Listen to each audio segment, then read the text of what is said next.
Hello learners, welcome to Common Portal again. Last lecture pe we studied about deductions regarding 80C to 80E, and in this lecture we will study about deductions regarding 80G to 80IAB. These deductions are very important because इसमें जो भी amount है और जो questions हैं वो अक्सर exams में पूछे जाते हैं. Please learn it with full dedication and with full concentration power. Okay, so let's start.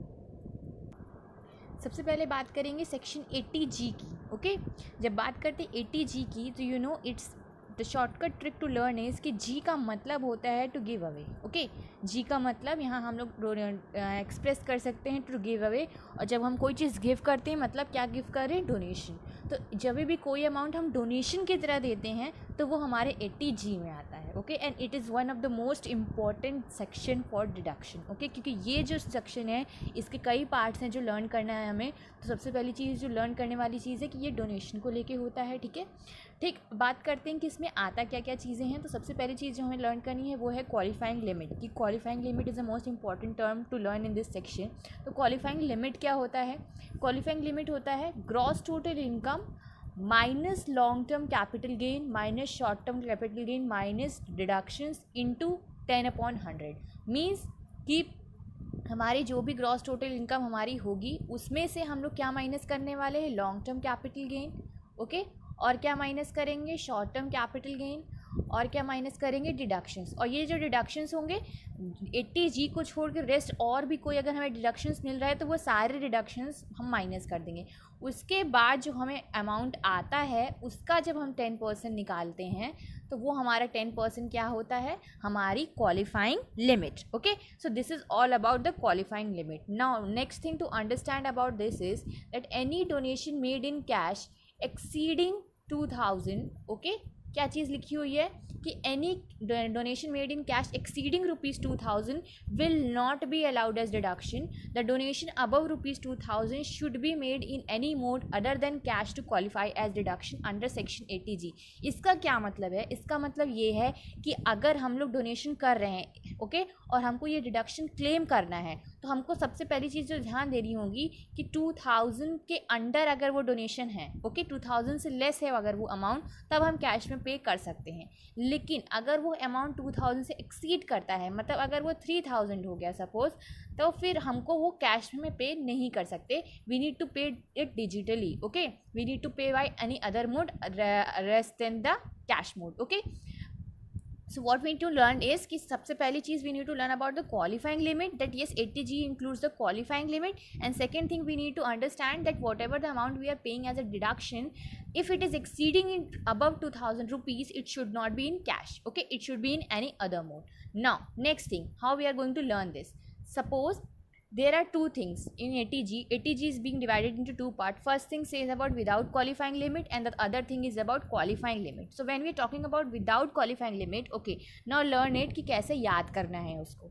सी अगर कोई चीज़ विदाउट क्वालिफाइंग लिमिट इसका मतलब यहाँ पे क्वालिफाइंग लिमिट को हम इंपॉर्टेंस नहीं दे रहे हैं. यहाँ पे हम सिर्फ जो अमाउंट डोनेट हो रहा है उस पर इंपॉर्टेंस देंगे. ओके, तो सबसे पहली चीज़ है 100% ऑफ अमाउंट डोनेटेड. मतलब ये सारी वो चीज़ें हैं जिसमें आप जितना अमाउंट डोनेशन में दोगे आपका पूरा डिडक्शन क्लेम हो जाएगा. चाहे आप 50,000 दो, चाहे आप 10,000 दो, चाहे आप 80,000 दो. लेकिन अगर आप इन सारे सेक्टर्स पे डोनेट कर रहे हो तो आपका पूरा अमाउंट जो डोनेशन का होगा वो डिडक्शन में आप क्लेम कर सकते हो. तो है क्या चीज़? सो यू नो फ्रेंड्स, सबसे ईजी चीज़ जो इसको लर्न करने की है वो ये है कि अगर आप गवर्नमेंट के किसी नेशनल लेवल के प्रोग्राम पे इन्वेस्ट कर रहे हो तो वो जो आपका है वो आपका 100% ऑफ अमाउंट डोनेट होगा. ओके, जैसे क्या क्या चीज़ें हैं?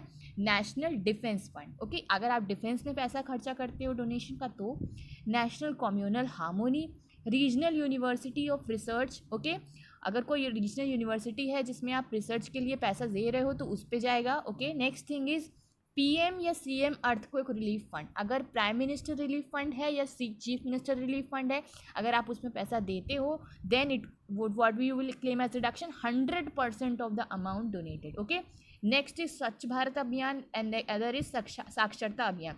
सो ये एक्चुअल में ये सारी क्या चीज़ें हैं जो नेशनल लेवल पे जो ऑल ओवर इंडिया जो हमारे लिए बेनिफिशियल है अगर आप उस पर डोनेट करोगे तो आपका 100% अमाउंट जो होगा वो डिडक्शन में आप क्लेम कर सकते हो. No next it is about regarding 50% of amount donated.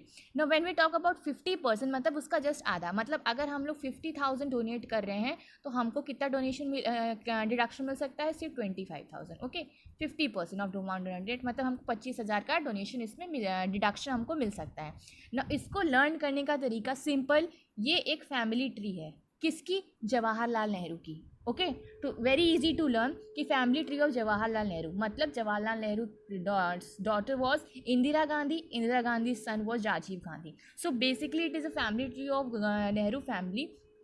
So in order to understand that what will be the items regarding 50% of amount donation, so it's very easy. First is Jawaharlal Nehru Memorial Fund, second is Indira Gandhi Memorial Fund, third is Rajiv Gandhi Memorial Fund. Now what you need to learn is that they all were what they were the prime ministers of India. So the last point is the prime minister drought relief fund. Okay, if any other fund is regarding earthquake हो गया, क्योंकि earthquake बहुत बड़ी चीज़ है तो इसलिए उसका 100% जो आप अमाउंट डोनेट करोगे वो डिडक्शन क्लेम हो जाएगा.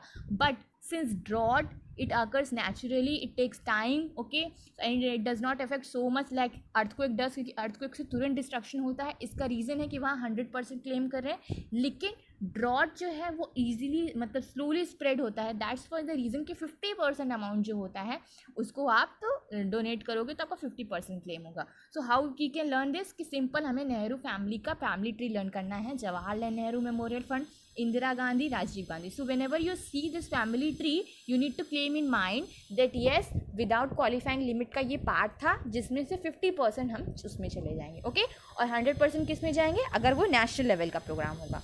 Now next see with qualifying limit, इसका मतलब वहाँ हमें वो 10% वाली क्वालिफाइंग लिमिट को फोकस करना है. Now what you need to understand कि इसमें भी 100% ऑफ क्वालिफाइंग लिमिट है और 50% ऑफ क्वालिफाइंग लिमिट है. इसका मतलब अगर आपको वही ग्रॉस टोटल इनकम जो एडजस्ट करके आप लेकर आ रहे हो और उसका 10% हम कर रहे हैं, ओके, और 10% समथिंग आ रहा है हमारा यहाँ पे 60,000 सपोज, तो इस केस में फर्स्ट वाले केस क्या बोल रहा है कि पूरा 60,000 हमारा डिडक्शन हम क्लेम कर सकते हैं, और सेकंड वाले केस में 50% मीन्स सिर्फ 30,000 हम डिडक्शन क्लेम कर सकते हैं. नाउ नीड टू अंडरस्टैंड कि किस किस केस में हमारा 100% ऑफ क्वालिफाइंग लिमिट होगा और किस किस केस में 50%. ना अब हम बात कर रहे हैं जब डोनेशन की. अच्छा, फर्स्ट वाले केस में क्वालिफाइंग लिमिट जहाँ था वहाँ हम नेशनल डिफेंस या नेशनल वर्ड यूज़ करें जो कि बहुत बड़ी बड़ी चीज़ें हैं.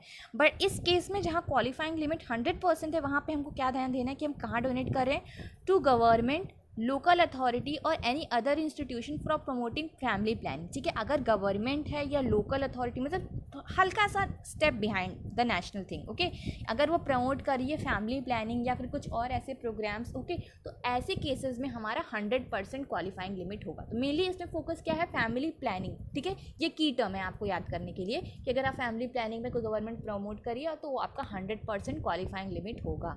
Next thing is regarding Indian Olympic association for developing infrastructure या फिर sponsorship.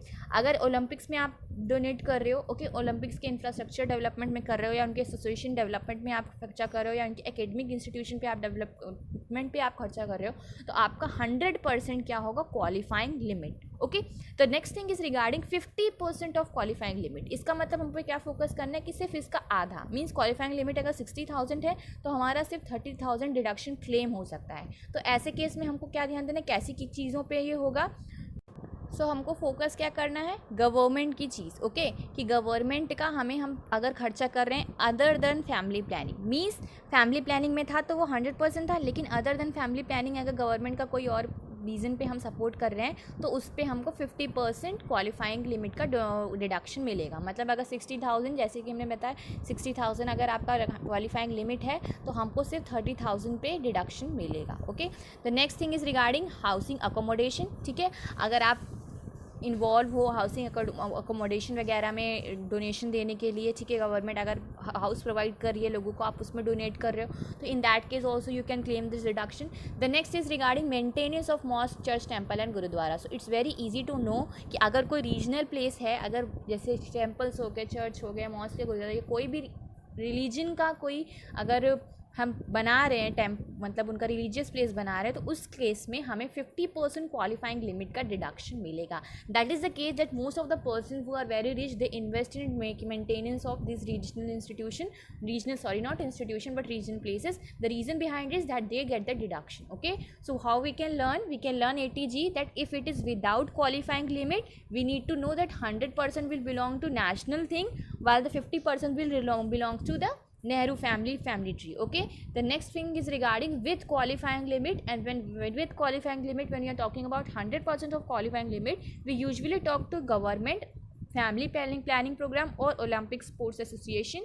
And if it is 50% of qualifying limit, then we are talking about the purposes of government other than family planning, means family planning को छोड़ के जो rest case हो गया. And the next thing is regarding the religion places. Now this was a whole about 80G.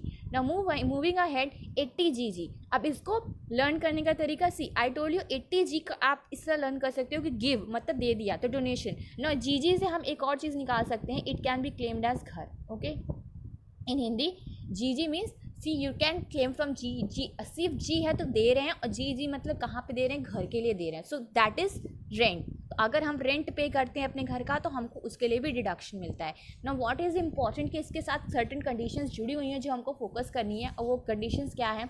सबसे पहली चीज़ ये भी इंडिविजुअल और HUF के लिए होता है.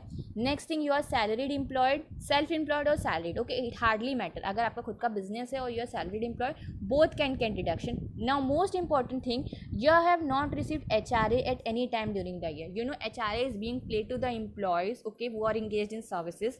So the main key point regarding claiming this deduction that you must not receive HRA. और इसका रीज़न क्या है कि HRA आपका ऑलरेडी डिडक्ट होके आपकी सैलरी में इंक्लूडेड है. इसलिए अगर आपको HRA मिल रहा है तब आप ये रेंट जो आप पे कर रहे हो उस पर आप डिडक्शन नहीं क्लेम कर सकते हो. Now next condition is you or your spouse or your minor child or HUF of your which you are family member do not own any residential accommodation at the place where you are currently reside. मतलब अभी आप जहाँ पे रह रहे हो, ठीक है, उस प्लेस पे, उस जगह पे, जैसे अगर आप रह रहे हो लखनऊ में या whatever place you are residing, तो उस वर्क जहाँ पे वर्क कर रहे हो तो उस प्लेस पे आपकी वाइफ का, आपके वाइफ या हस्बैंड का या फिर आपके माइनर बच्चों के नाम पे कोई और घर नहीं होना चाहिए.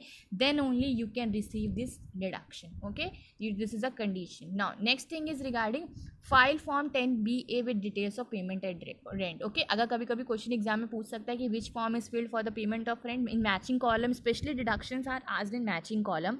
सो 10BA फॉर्म फिल्ड होता है रेंट पेमेंट के लिए. अब आती है बात की डिडक्शन हमको मिलता क्या है. The same case is like HRA. जैसे हम HRA का लर्न करते थे कि हाउस रेंटल अलाउंस एक्चुअल में मिलती क्या थी, कुछ उसी तरीके से हमें यहाँ पे रेंट की डिडक्शन भी मिलती है कि 3 कंडीशंस हैं, उसमें से जो भी लोएस्ट अमाउंट होगा हमारा वो हम डिडक्शन क्लेम कर सकते हैं. And what are the things. The first thing is ₹5,000 per month. ठीक है, पर मंथ का 5,000 यानी कि 60,000 per annum. Next is 25% of the total income. और ये जो टोटल इनकम आती है उसमें क्या एक्सक्लूड होगा, long term capital gain, short term capital gain under section 111A. Means हमें जो टोटल इनकम है उसमें से लॉन्ग टर्म शॉर्ट टर्म दोनों एक्सक्लूड करना है. ऑल्सो हमें डिडक्शंस भी एक्सक्लूड करना है. ठीक है, ये भी चीज़ ध्यान देने वाली चीज़ है कि हम वो सारी डिडक्ट करेंगे फिर उसका 25% निकालेंगे. And the third is actual rent less 10% of income. मतलब जो भी हम रेंट पे कर रहे हैं, सपोज हम रेंट पे कर रहे हैं, यहाँ पे हमें 15,000 पे कर रहे हैं, ठीक है, उसमें से हम क्या लेस कर देंगे 10% ऑफ इनकम. मतलब अगर हमारी टोटल इनकम हमारी समथिंग 1 लाख या समथिंग कुछ है तो उसका सॉरी मतलब कुछ 1 लाख हुई तो 10% उसका 10,000 हो जाएगा. तो 10,000 अगर हमने माइनस किया तो हमारे पास क्या बचेगा 5,000 रुपीज़. ओके, सो हम ये 5,000 लेंगे इस केस में सी वाले पार्ट में. तो हमको ध्यान देने वाली चीज़ क्या है कि तीनों में से जो लोवेस्ट हुआ means 5,000 per month, 25% of the total income या actual rent less 10% of income, उसमें तीनों में से जो लेस हुआ वो हम डिडक्शन क्लेम कर सकते हैं.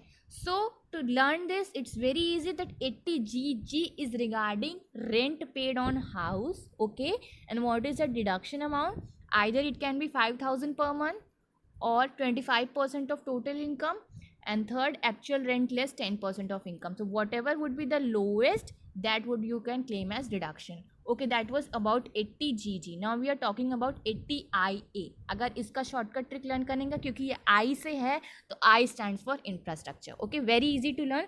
ये बहुत इजी भी है लर्न करने का ये सेक्शन कि 80I है, आई का मतलब इंफ्रास्ट्रक्चर. तो अगर हम किसी ऐसा Indian company, so who can claim this deduction? Any Indian company carrying business of developing, operating or maintaining any infrastructure facilities such as road, bridge, rail system, airport और वाटर सप्लाई सिस्टम. मीन्स देखिए, ये भी सारी चीज़ें किस चीज़ के लिए हैं? गवर्नमेंट के डेवलपमेंट के लिए ही हैं. तो अगर कोई भी इंडियन कंपनी ऐसी है जो infrastructure development of the country में इन्वॉल्व है, that country is being involve in such type of activity, that it is either making road, bridge, rail system, airport, water supply, whatever, then they can claim this deduction. Okay, और deduction का amount क्या है? 100% profit of such business for any 10 years out of 15 years starting from the year in which undertaking starts its operation. Means business जब से चालू हुआ है उसके हम 10 साल तक वो डिडक्शन क्लेम कर सकते हैं on profit which is 100%. Suppose we have started the business in 2010, okay, then 15 years, we can say 2025. तो इस 2025 के कोई भी 10 साल, ओके, कोई भी 10 ईयर्स हम ले सकते हैं. उस 10 ईयर्स में हमको 100% प्रॉफिट का डिडक्शन मिलेगा. ओके, अगर हमें 60,000 का प्रॉफिट हुआ या 30,000 का हुआ या 1 लाख या जितने का भी हम प्रॉफिट कर रहे हैं, whole profit can be claimed as deduction. Okay, तो it is the most important thing कि आई स्टैंड्स फॉर इंफ्रास्ट्रक्चर. तो इसको लर्न करने का तरीका बहुत ईजी है कि आई ए है तो मतलब आई फॉर इंफ्रास्ट्रक्चर. तो ईजीली हम डिडक्शन क्लेम कर सकते हैं. और कितना? बहुत आसान है, पूरा पूरा जितना प्रॉफिट अर्न किया पूरा पूरा. Okay, next thing IAB. Now here we are talking about IAB. Okay, यहाँ पे IAB की बात करेंगे. तो IAB सिंपली बात है कि IA था तो इंफ्रास्ट्रक्चर के ऊपर था, IAB हो गया तो वही बिजनेस एक्टिविटी हमारी स्पेशल इकोनॉमिक जोन में ट्रांसफ़र हो जाए. ठीक है, ठीक है, हमको फोकस करना है बेसिकली कि जहाँ IAB की बात आएगी वहाँ हमारा स्पेशल इकोनॉमिक जोन होगा. तो स्पेशल इकोनॉमिक जोन क्या चीज़ होती है? वो गवर्नमेंट के थ्रू बनाई गई होती है. Under special economic zone act the areas are being defined. Mostly many of the times the North East states are usually defined as special economic zone. So ये स्पेशल इकोनॉमिक जोन का बनाने का मतलब होता है to boost up the development of that zone. Okay, ताकि वहाँ पर लोग बिजनेस इन्वेस्ट करें और उससे इन्वेस्ट करेंगे तो उनको डिडक्शन मिलेगा. So for claiming the deduction people gets attracted to do business in those type of areas. तो होता क्या है? Any SSC engaged in a business of developing special economic zone notified under Special Economic Zone Act. Okay, if you are involved in a business activity of Special Economic Zone area which is being defined by the government, then you can claim this deduction under section IAB. ठीक है, और उसमें भी same वही condition है जो IA में थी कि 100% profit from such business for 10 year out of 15 years starting from the year in which special economic zone is notified by central government. मतलब सेंट्रल गवर्नमेंट ने जब से स्पेशल इकोनॉमिक जोन उसको नोटिफाई किया है उसके स्टार्टिंग के 15 साल में अगर आप बिजनेस कर रहे हो तो उसकी कोई भी 10 साल आप 100% प्रॉफिट क्लेम कर सकते हो. That is whole about IAB. So IA was regarding infrastructure business activity only and IAB was regarding special economic zone. So once again I am just giving a quick review of what we studied today. We studied that 80G was regarding donation, okay, in which there was a qualifying limit, in which without qualifying limit 100% amount was donated in national types of activity and 50% was donated on Gandhi family. Okay, now next thing was regarding with qualifying limit. When we talk about with qualifying limit तो इसमें हमको ध्यान देना कि 100% हम किस में donate कर रहे हैं? गवर्नमेंट की प्लानिंग्स पे, ओके, और ओलंपिक्स एसोसिएशन पे. वहीं पे 50% हम कहाँ डोनेट कर रहे हैं? गवर्नमेंट की other purposes other than family planning. Okay, the next is regarding GG का मतलब मैंने बताया घर का rent. And what are the deduction? 5,000 per month, 25% of total income, or actual rent minus 10% of income, whichever is less. The next is regarding IA, which claims to infrastructure. I stands for infrastructure, so here IA is for infrastructure. And the next thing is about IAB, matlab special economic zone. So that was all about today, and the exams are very near. Please prepare very properly, and all the best for exams, everyone. Thank you.